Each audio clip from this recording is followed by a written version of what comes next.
Hello and welcome to Analysing Avatar The Last Airbender. We are back with episode 3, the Southern Air Temple. For context, actually, out of curiosity, Chris, how recently did you see this? Because I know what your day has been like, and it sounds like you found no time at all to watch this prior to sitting down to record this podcast. So, did you watch it last night or this morning, or how did you watched squeeze it? I'll be in? honest. I'll be honest with you. We were meant to record at 4, and at literally 25 to 4, I went, "Oh shit!" And I heard Jess go, "What?" And I went, I've not recorded. I've not watched the episode." And then I got interrupted. So I have watched it. I've watched it recently. Oh, right. So you managed to squeeze it in between then and now. Yeah, between the calls. Yeah. Oh God. Probably not the most ideal way to watch an episode of Avatar, but no, which I regret. But I was completely distracted, and then like, oh shit, I need to watch it. So yeah, okay. But I still enjoyed it. Yeah, well, it's a good one. It's an interesting episode actually. I just think structurally, it serves a weird purpose. This one, because this is sort of the third part to setting them up on their journey. So it's like practically speaking, we needed all three of them on Appa off with the goal of the Northern Air Temple, so that Katara and Aang could learn waterbending, right? Like that's kind of where we left off. But we still haven't really dealt with the emotional side of Aang discovering he's, really coming to terms with the 100 years that have passed, right? So you've sort of got to do this episode that's not quite them off on their adventure yet. It's still sort of part of the setup, but also isn't really a narrative part of the setup. It's more of a character part of the setup. Like, that missing character piece they couldn't quite squeeze into those first 2 episodes sort of gets its own episode here. And it's important to emotionally look at how Aang feels towards everyone he knew and loved, being gone. And I think it's really clever to focus it on the one character, Monk Gyatso. But structurally, it makes it a bit unusual, because usually you would squeeze that into your pilot somehow, in your first 2 episodes, so that you've not got any of that baggage for your first sort of adventure once they're off on their sort of quest, as it were. Yeah. So it is an odd one, this one. I never know how to feel about it. Because it doesn't really have a beginning, middle, and end either. So, but we'll break it down. So very quickly for those who don't know. If you could, give a recap and we'll. Yeah. So I think there's another element of that which is interesting. So for those who don't remember this is the episode where Aang and crew go to the Southern Air Temple, which presumably is the reason they've chosen to go to the Southern Air Temple, because they were in the South Pole, the Southern Water Tribe. So obviously it's the closest air temple to where they were. It's also where Aang was being sort of raised by monks. He's sure that they're going to be fine, because he's like, you need flying bison to get up to these air temples. There's no way the Fire Nation got up there. They quickly discover the Fire Nation very much did get up there. And unfortunately, Aang discovers the remains of one of his mentors, Monk Gyatso, which makes him very upset. I'm not gonna I'm gonna say it's called the Avatar state. That when his arrow glows and his eyes glow, they call it something like Avatar mode in this. They give it Katara calls it something weird. I guess it's before they'd quite settled on the title, of Avatar State. But he goes into the Avatar State, which activates sort of shrines to him in all the different nations, makes them glow, which tells the world, basically, the Avatar has returned. In the end, he realizes that these things are gone, but him, Appa, and the new acquisition to the team, Momo, are sort of the last remnants of that air temple and of those people. So they've got to stick together now, because they are family. And of course, what brings Aang down out of his his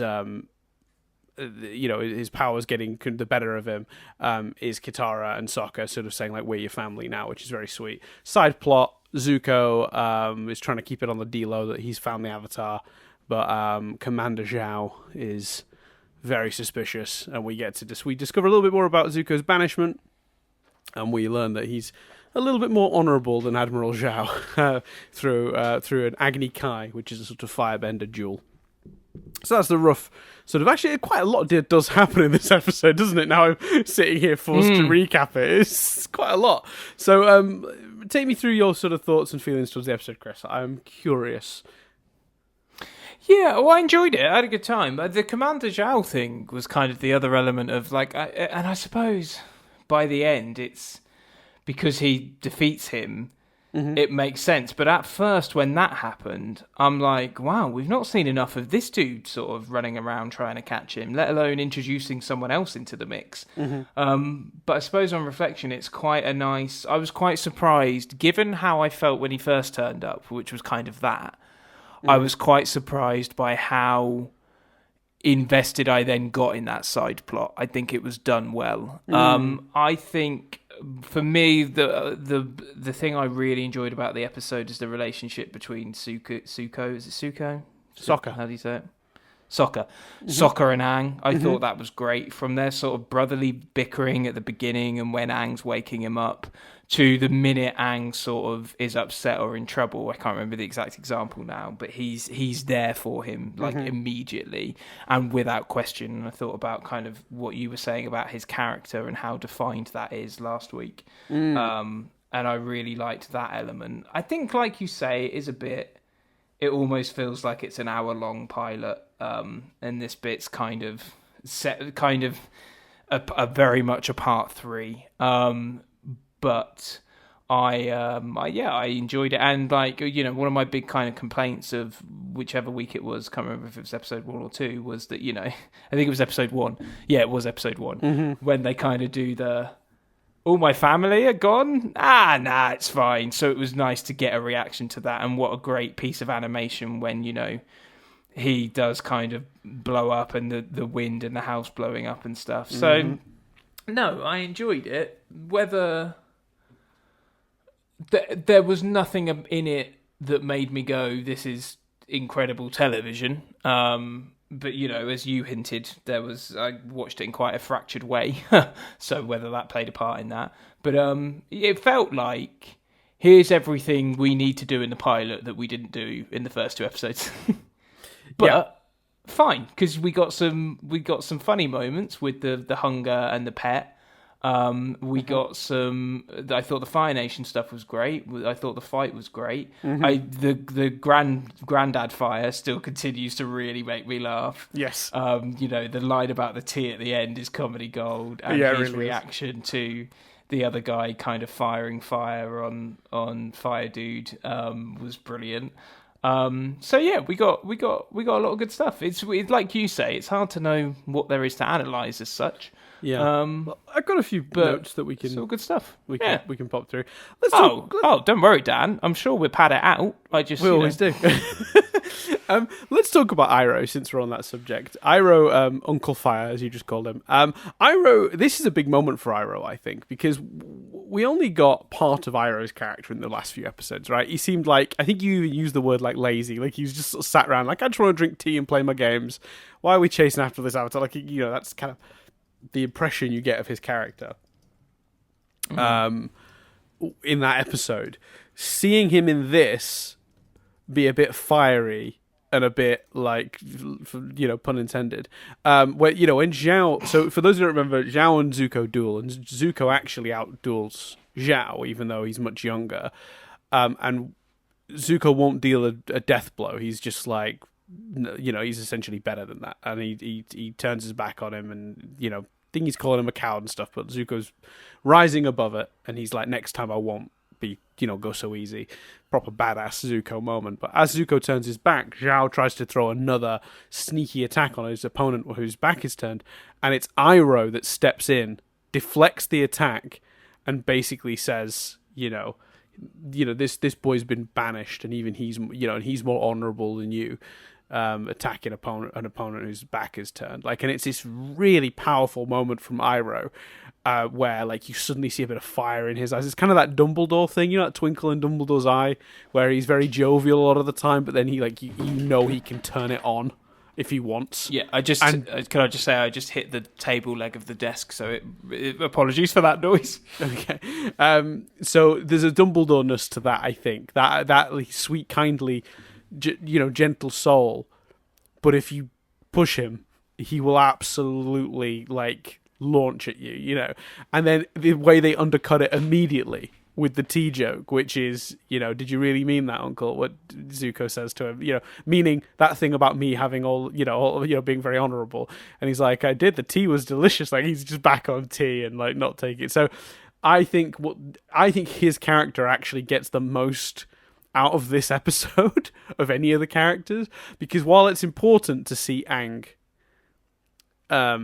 react to the reality of it, I think we could have very easily predicted how that would have gone and understood where he was coming from with that. And I don't feel like Aang necessarily grew beyond learning to accept that and go, well, this is my family now.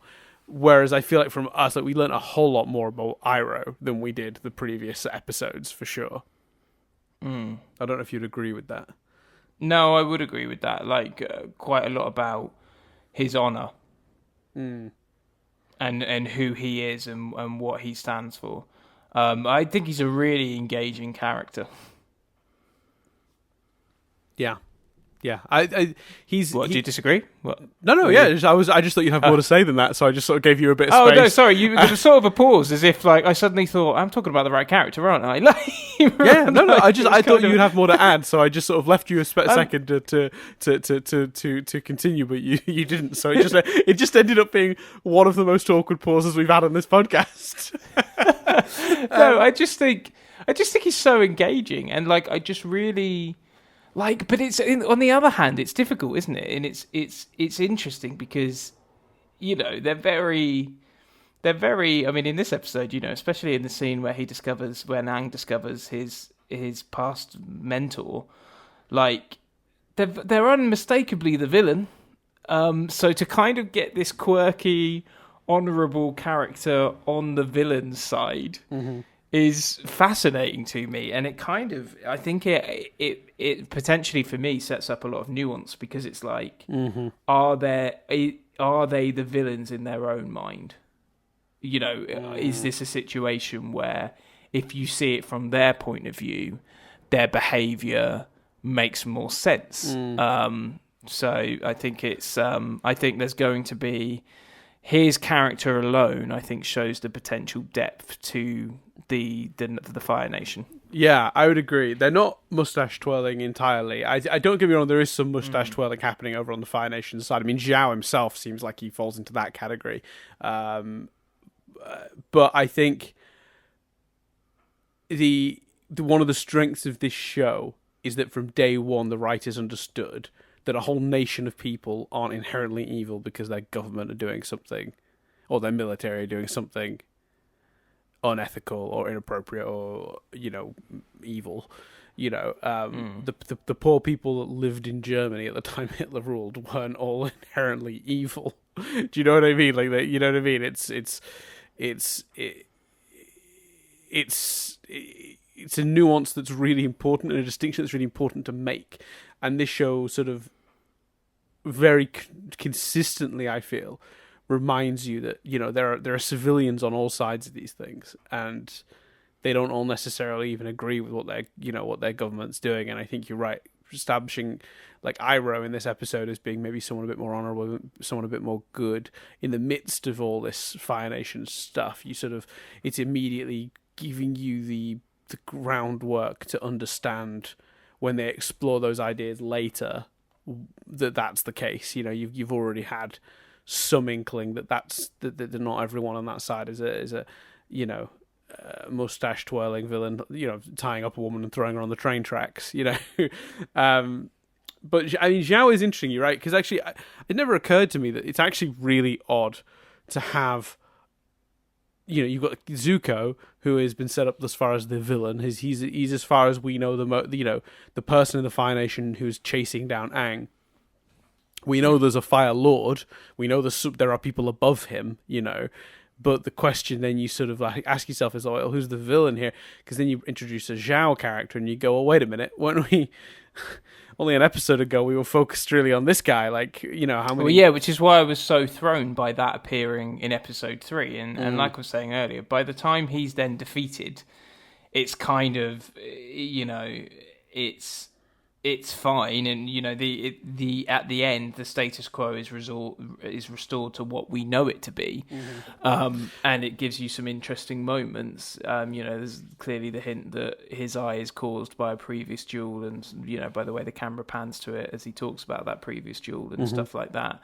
But certainly when he first appears, you're kind of like, oh, this is odd. Like we had Rita Repulsa for 2 episodes, and now we appear to be having Lord Zed. Like, interesting question I have for you on that subject with Zuko. You picked up some of the hints that he was out. He talked last episode about needing to capture the Avatar to restore his honor, suggesting he somehow dishonored himself back in the homeland, as it were. And that he was almost sent out after the Avatar as a punishment, because this is a person that's not been seen for 100 years. Yeah, go look for the Avatar. Like, it's almost like in Friends when they tell Rachel to go long. That's what it feels like. But all of a sudden now, it becomes clear the Avatar is back, and the people who are still part of the sort of main bulk of the Fire Nation's forces are getting wind of it, and Zuko's trying to keep it on the down low because he needs to catch the Avatar before the whole Fire Nation starts looking for him. And I like that setup early on, because it just sort of makes you go, oh, well, so the villain he's not just dealing with the one problem of I need to capture the Avatar. He's dealing with the secondary problem of I need to do it before these other guys. That's when you have that scene where Aang's Avatar state sets alight those other monuments, and you see around the world everyone reacting, and then that Call the Fire Lord, you are like, oh, this is ramped up a bit. Yeah, and particularly for Zuko, the stakes clearly very high for him. It very much feels like he, because they hint here that I think they outright say the word banished in this episode. It says something like, my banished nephew has more pride than you, or something like that. Yeah. So with that in mind, that potential setup of he's going to have more to contend with than just catching Aang. He's also potentially going to almost be doing it against the clock of his own nation's army, trying to do it also. The Zhao guy, I mean, everyone would want the honor of bringing in the Avatar. You know what I mean? It's that, it's clear the reason the Fire Nation attacked the air nomads was to stop was to find and kill the Avatar. They seem to have gone straight for the nomads more than anything else. And I think that's because they knew the next in the cycle, when the previous Avatar Roku, who's introduced briefly in this episode in statue form, when we learn about him, you realize that the next one in the line, obviously being Aang, there's like an order to it. It always goes that way. Like after Aang, it's destined to be a waterbender. That's the Avatar. So you sort of go, well, okay, so the previous Avatar was a firebender. When he died, they knew the next one was going to be in the enemy. So you're also getting this hint that the Fire Nation were very much targeting.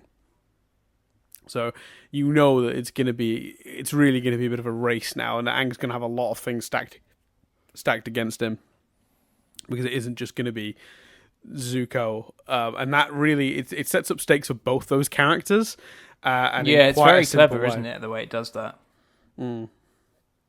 What did you have any notes? Did you agree with me about the great relationship forming between, or just the engaging relationship forming between Aang and the brother?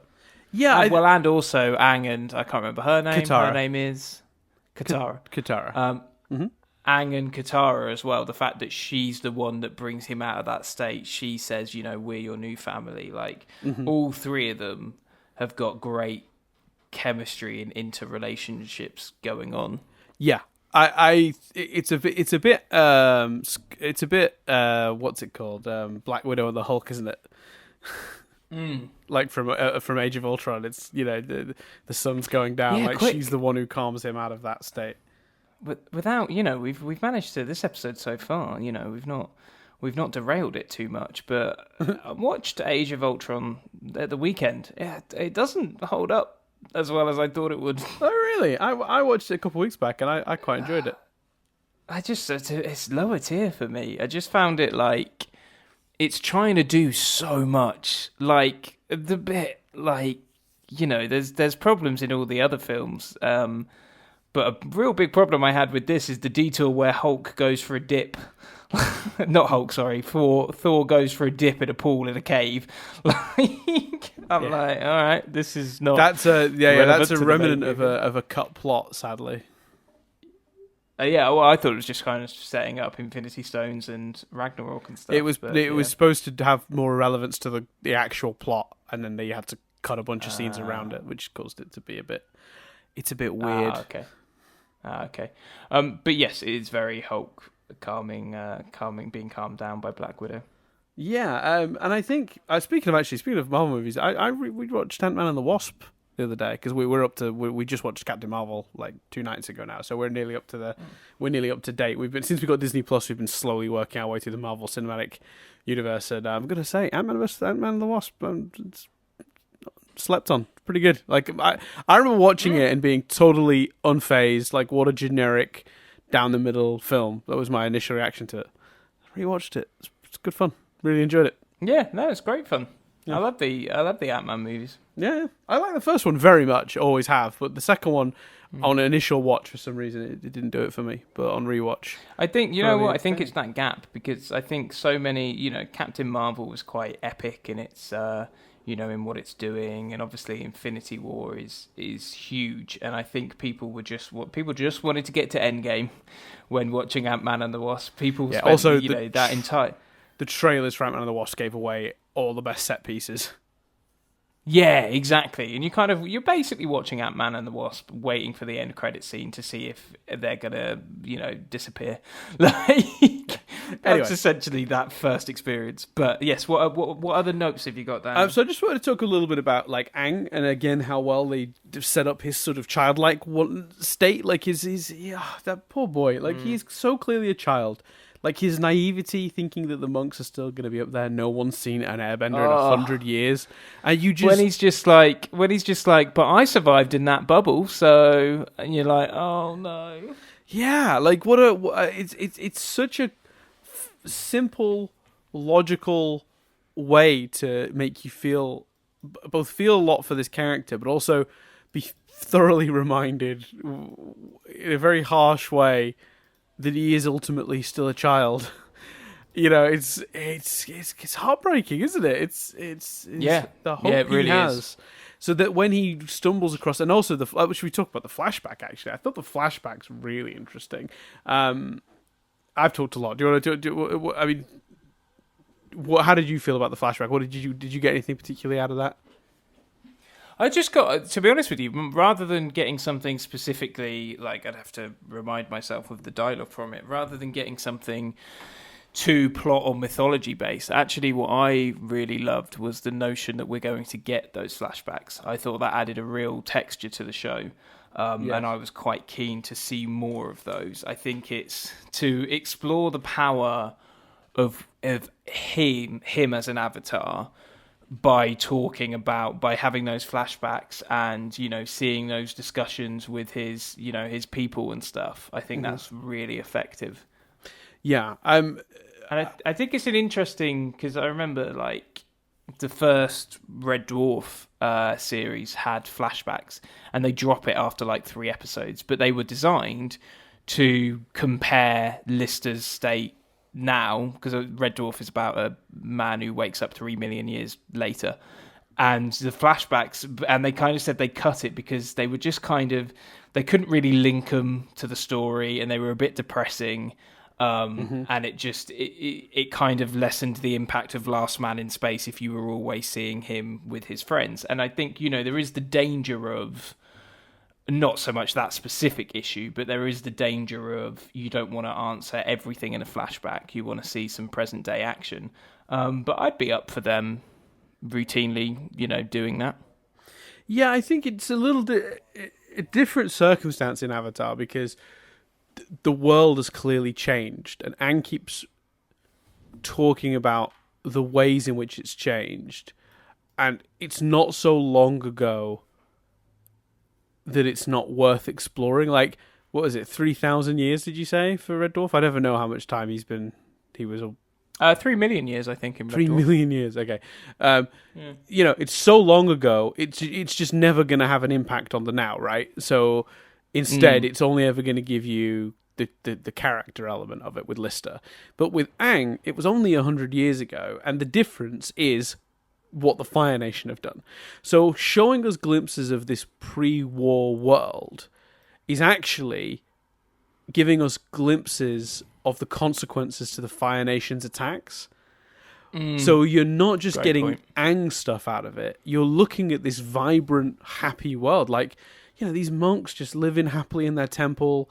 There's kids trading. They're making like these cakes, and then they end up just sort of launching them at these other guys trying to meditate. Like, it's all. That's so funny. That really made me laugh. The animation on that. Yeah, it's great. And that little music. They always play that music with Momo, but the bam bam bam bam bam bam bam bam bam bam bam bam, like that little jingle that goes under it. It's hilarious. Really good. It's such an interesting way to do that, because again, Gyatso coming a bit that sort of Dumbledore thing again, actually, that Iroh has, being this kindly figure that you potentially believe, in a fight would probably be quite handy, and the number of Fire Nation remains around his remains suggests very much that. But what I love about it is that he's trying to train Aang, and it's clear that because you mentioned you didn't quite remember the dialogue from that scene. What they're mostly talking about is that Aang is like, I've just found out the Avatar essentially, and I don't think that's right. I don't feel like the Avatar. And Yats is saying, well, they told you much younger than they should have. Normally we wouldn't tell you. We wouldn't tell you till you were 16. They've put a lot of weight on you for someone so young. So you get the impression that the reason he's like making these pies and then flinging them at, other people who are meditating is because he's just trying to keep some semblance of being a child and having fun in Aang's life, because everyone else is putting a lot on him as the Avatar. I remember, like, now you've reminded me, I remember thinking that was such an interesting idea. Like, because there's so much weight behind that. Mm-hmm. Why choose to do that? What was the situation in the world that led to that? Mm-hmm. What does that do to him as a character? Like, I thought that was a great notion. And it's very, Steven Universe. Mm. Yeah, that premise and themes of, like, putting weight on a child because you kind of have to. Like, the circumstances, for whatever reason, have led to it. How can you help a child maintain their innocence, in a world where they've got all this responsibility they didn't ask for, And in Aang's case, there's this extra guilt because for whatever reason he missed 100 years and shit got real bad, and that there's going to be an element in that of, had I not been gone, could I have stopped this? It's not just the loss of these people and the shift in this world, which is heartbreaking to see. Again, you get that flashback and you get so much. You can see a much more vibrant, happy world was existed. It's, this sort of bleak world that we're in the present. You could absolutely see. You talking about the show or this actual world? Both. Both. If I had flashbacks as part of my life, it'd be the equivalent of this. Everyone happy, in the clouds, like living comfortably. Then it cuts to now, and it's like, it's Trump and pandemics and fucking racism and all that shit. Anyway, so I think it's really powerful. The flashback in this, you're absolutely right, does way more than a flashback because it has way more context to the ongoing plot. It's directly related to Aang's situation in a way it probably wasn't with a character like Lister, and they make full use of it here. And while it isn't something they do like every week, we definitely get a handful of flashbacks as the show go on, and they all add, in my opinion, really interesting stuff to it. Yeah, cool. What else you got? What else have I got? Let's see. I thought it was interesting that Katara almost did a bit of a Monk Gyatso at the top of this episode. She tries to hide from Aang that that the Fire Nation had made it there to start with, and Sokka's kind of being more realistic, and he's like, he's gonna find out, like, but she's almost also trying to protect his innocence, and his childlike sort of state of wonder, which I thought was really interesting. Obviously, we I get. thought that was. Go on, sorry. I just thought that said a lot about the way she wants to, like, it's very protective almost. Because, like, I'm with Sokka, like, you're about to get there. There's no point. Like, he's going to find out. You've hidden a helmet. What do you think's at the top of this mountain? Like, yeah.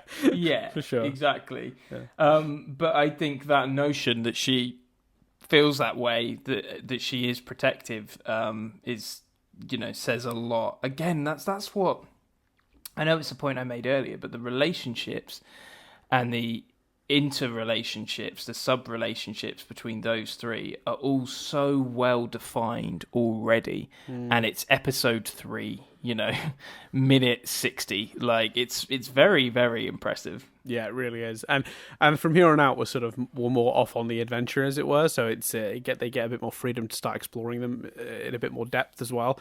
So there's a lot more fun to come with that. I enjoyed that we got a glimpse of all the past avatars here. I think it's very telling that I think it's very interesting the last avatar they chose, because obviously when you're writing this show, you can make the cycle be any order you want. But I don't think it's a coincidence they chose, and I didn't at the time, that they chose to make the last avatar having been a firebender in Roku. That felt very specific, and obviously prior to that it was the earthbender Kyoshi, and prior to that it was a waterbender called Kuruk, and then I think it was now we're testing my knowledge.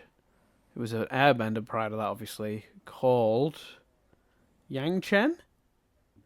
Yeah, I'm gonna go with that. I seem to when that happened, I seemed to get like vague memories of the first time I watched it. Like, I'm pretty sure he can eventually communicate with them through like some sort of avatar state or something. So I thought it had, to be honest with you, I thought when I saw them I was like, oh mate, I think that happens here for the first time, and it didn't. But I am very excited to see that again. Yeah.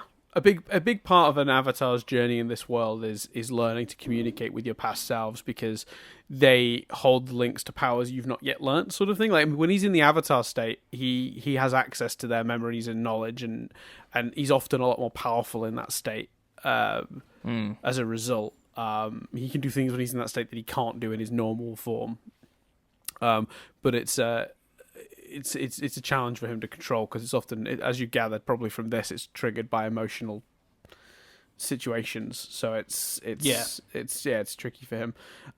Really excited to see sort of more of like the world. I made notes of like, getting to see the Earth Kingdom, Water Tribe, and Fire Kingdom, sort of like Fire Nation, sorry, like all have similar sort of things happen at their shrines, that they're their sanctuaries. Like, definitely you get like, oh crap, everyone knows now. There's no one in the world that doesn't have a clue this guy's back. Their anonymity is gone. That feels quite daunting in itself. I wrote the line down that you were searching for earlier, and I could have just read it from my notes. But even in exile, my nephew is more honourable than you, is the exact line. Yeah, great line. That's given from Iroh. We've already mentioned that Katara talks him down. Momo joining the little family. I thought that I like Momo. Do you have any thoughts? I mean, he doesn't have a lot to do with this. No, I liked Momo's relationship with the brother. I love the fact that he went and got him food. That really appealed to me. I just thought that was really funny. And I think, like, it's. We see a lot of Momo and Aang, but I'm excited for Momo and Zuko. I think you're right. Sokka's funny because, like, Nadia and I often talk about one of the primary traits that they often give characters in anime, like, so anime shows from like Japan. One of the personality types you often see is hungry. Which is like, I know it isn't a personality type, but in anime it seems to be. Like, very often in like Pokemon, Brock is complaining about being hungry. In Dragon Ball Z, Goku is often complaining about eating and hunger and stuff. Sokka very much filling that role in in Avatar: The Last Airbender, which I enjoy. But yeah, his little story with Momo in this episode is actually quite sweet because Momo runs away from him. You think Momo must hate him, and then in the end, Momo actually goes and finds him a bunch of stuff to eat because Momo has like been empathic enough to know that he needed what he was after was food. Interesting little side story, and this is actually was going to be part of my trivia. We'll get to the trivia pretty much now, but the original plan, and they didn't go with this in the end, was that they were going to later reveal Momo to be a reincarnation of Monk Gyatso. But they decided not to do that in the end. Can I? You say that, and that is interesting, and I look forward to more triv. But we talked on our main podcast about and I don't know whether it will still be airing, but you can find it. Or when this comes out, there's a new podcast about The Office called An Oral History of The Office, which is available on Spotify. So you give me that original plan plot, Dan, and I'm like, cool. But on a day when I discovered the original plot of Jim and Pam's wedding, are you ready for this, Dan? It's just like spoiler for the episode, but I'm just going to say I know they know that this got revealed a few years ago. This is the horse thing, right? Yeah, I didn't know that. So for those that don't know, Roy was going to turn up on a horse as a grand gesture to stop the wedding, and then Dwight was going to ride that horse off of Niagara Falls. Yes. Yeah. I'm sure we talked about that on Nothing But Static once, like a couple of years back. Yeah. Oh, I don't remember it. Anyway, I've not listened to that. I've not listened to that episode of the Office podcast yet, but that's funny. It's great. Yeah, that's hilarious. What other trip we got? We have we're not too much, but it's early days, so we'll go through the ones we have. Let's have a look. An early title for this episode was actually discovered on an old defunct Nickelodeon website. Apparently, at one point they had it listed as Aang Goes Home. So good title. Gyatso's name matches the last name of the 14th Dalai Lama, Tenzin Gyatso. And as a little tease for you, Chris, the name Tenzin is used for a character in the name in Legend of Korra. So in the end, the 14th Dalai Lama gets his name into the show, but first and last in different characters. I thought that was pretty cool. There's not any other real trivia, but I did make note they had character revelations as a section, and I thought this might remind us if there's anything we haven't covered. So very quickly, we've revealed that Roku is one of Aang's past life. That's fine. We've talked about that. Zhao obviously confirms that Zuko was banished. We've talked about that. And then it is... we haven't talked about this, though. I'm glad. You know what? I knew it would come in handy, Chris. The last thing we haven't really talked about that was revealed in this episode is when Katara is talking Aang down and talking about, how Aang must feel having lost his family, she confirms that their mother was killed by the Fire Nation. Yeah, that's sort of a massive revelation, sort of put in there. Yeah, it's kind of because they'd mentioned that their mother had passed in The Boy in the Iceberg, but obviously the cause of that death was unknown. But realizing that it was at the hands of the Fire Nation changes the whole dynamic of that, in my opinion. So how did you? I don't know if you have any. I'll put you on the spot and just say, what did you think of that? Sounds pretty dramatic, Dan. I don't have any theories about it. But I don't expect you to necessarily have any theories, but I just thought, how did you... Because one thing I wonder about the way they handle it is they throw it in so casually in this episode, like so quick and slipped in, but it's such a big piece of information. It's kind of almost easy to miss, and you sort of go, what was that hiding? Yeah, I think also it kind of, not only in the way it's done in this episode, but it's funny because I don't think they necessarily could have done more, but I have felt in the first two episodes their fear, etc., whatever, with the Fire Nation is more a general their villain's fear as opposed to a personal vendetta.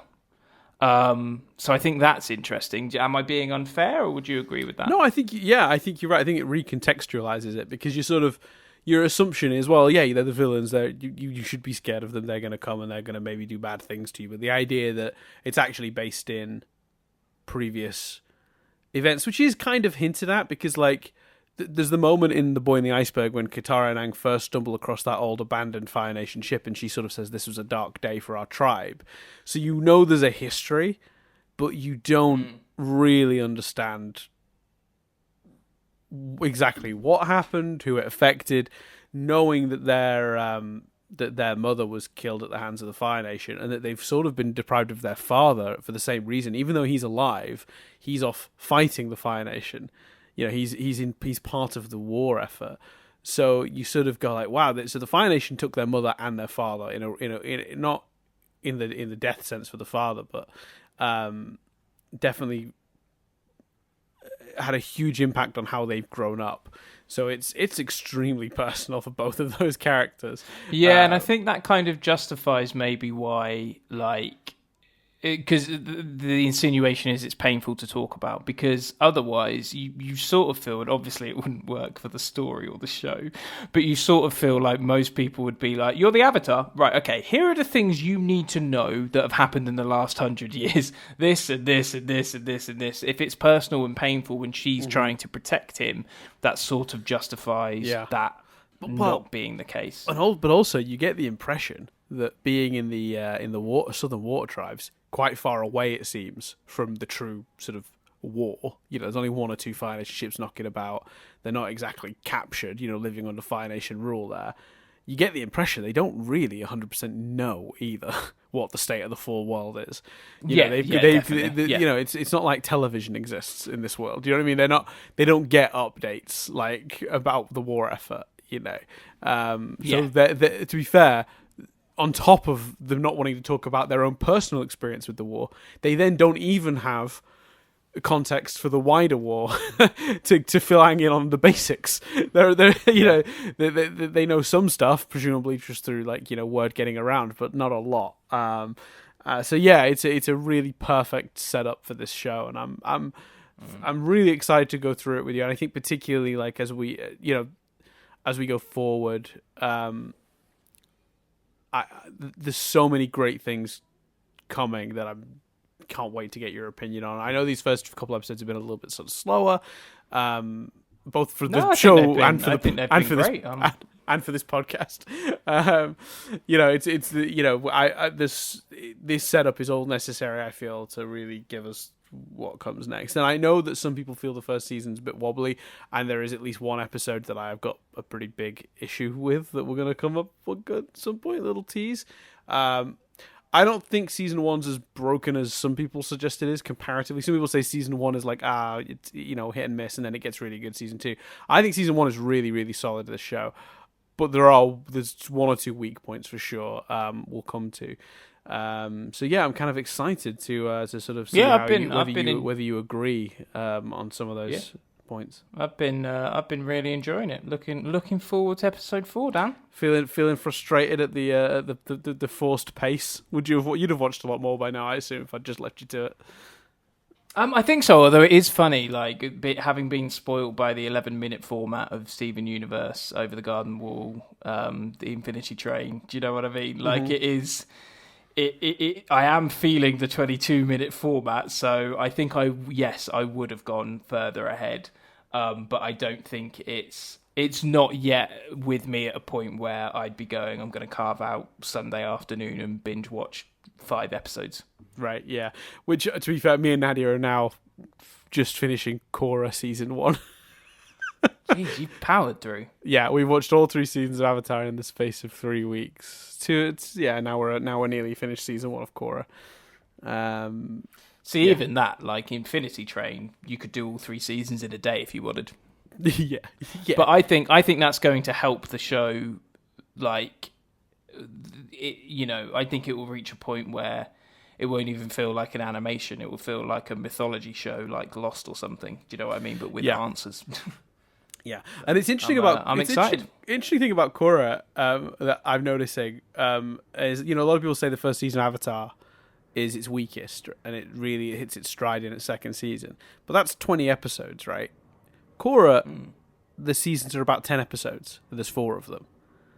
So, strictly speaking, season 3 of Korra is the end of season 1, start of season 2 of Avatar. And people always say Korra picks up and gets to its best stuff season 3 and 4. So I always wonder, like, it just sounds like it takes longer to get on its feet because the season's split after 10 episodes, but in terms of actual time, but maybe that's just me. Yeah, I see what you're saying. I can't wait to get to Korra with you, because Nadia's had some strong opinions about Korra. So that's gonna. Yeah, I remember you saying like on the podcast that Korra is a bit divisive. So yeah, I'm excited to get that. But anyway, look at Dan already assuming we're going on to Korra. Yeah, we don't. Yeah, we're 3 episodes into the 60 episode run we've got ahead of us, and we're like, oh, and then there's Korra. But yes, contemplating Korra. But yeah, and obviously, I mean, we've not talked about this, and we can't really talk about it because it won't be news by the time this airs. But we've actually just found out between recording these 2 episodes that the Netflix live action show will not have the original creators on board. If you want to hear our thoughts on that, you can find the episode of Nothing But Static released on the 16th of August, I believe. Yes. I think it was episode 105. Now I'm challenging myself to. Is that right? 105? Sorry, no, 205, of course. Sorry, 205. 205, yeah. Yeah, it's the catch-up movie dramas edition, and we opened by talking about that there. So if you want to hear our thoughts on that... Yeah, because we did after parties, dramas, lighter dramas. Yes, that's right, I think, yeah. Yeah, it's 205, yeah. Because we did Boy Meets Hamilton, remember? And the quiz. Yeah, that's it. That's the other one I'm missing, yeah. Cool. Anyway, thank you very much for listening, everyone. We're very excited to be doing this, and we'll hopefully you guys will stick with us. Obviously, all the usual jazz. Subscribe, that's down below. If that button is red, hit it. A surprisingly high percentage of our viewers are not subscribed. We see you. YouTube exposes you. YouTube rats you out all the time. I see you. Subscribe. Do it. Absolutely do it. Also, obviously, you can give us a like. I'm told that helps. I don't believe it. Hashtag algorithm. No, I don't know. It's one of those things where I do wonder, like, is it just that it doesn't do anything? But so many YouTubers have been insistent that it helps over the years that now everyone says it, and it's like a perpetual myth that just never goes away. Like, do we actually know that the YouTube algorithm takes likes into account? I have no idea. But I'm told... Yeah, I think it does. Yeah. I mean, you'd assume it does, and everyone says it does, but do I actually know that? Have I ever seen that written down anywhere official from YouTube? No.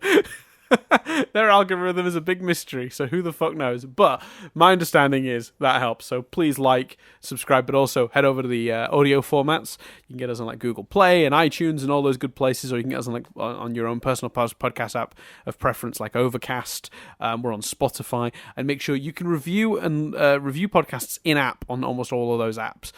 So please, what I've discovered, and this is true, reviews are really important in the first month or 2 of a podcast running. After that, if you're not getting a lot, like it becomes even harder to actually get onto like Apple's like recommended lists and Google's recommended lists. So I think you all need to hit the ground running for us if you're enjoying this, and just review the hell out of this show like immediately out the gate. So if you guys could all do that for us now, we would really appreciate it on any audio platform: Spotify, Apple, Google Play. We're going to be on that Amazon one when it launches, apparently. I was emailed yesterday. Didn't know that was even going to be a thing, but we're going to be on it. Thanks to the great people at Libsyn that host this shit that just sort that out for us. I'm just like, cool. So yeah, you can find all of our podcasts on those formats, so please do make sure that you subscribe and like and review and all that jazz. Otherwise, you can get us on Patreon, patreon.com/nothingbutstatic. You can get episodes a week early there. So you'll be able to hear us discuss the next episode right now. And you can also get Nothing But Clapping, which is a special episode. Listen to that episode of Nothing But Static. It will give context. 205 will give context. But it's a special episode of the podcast that's purely about clapping. We haven't recorded this yet, but Chris has promised it if people care, and we've not yet had a single person message us to be like, oh, when's that coming? So it may not even happen, but I feel like by committing to it now, Chris, you've made it that we kind of have to do it, which, you know. Well, at least check the Patreon. It should be there. If I get my way, it'll be there. Okay. Well, that's everything for this week. We've waffled enough. Thank you so much for listening, and we'll see you guys in a week's time. I've been Dan Doolan. I've been Chris Billingham. And come back in a week to hear us discuss Episode 4, The Warriors of Kyoshi.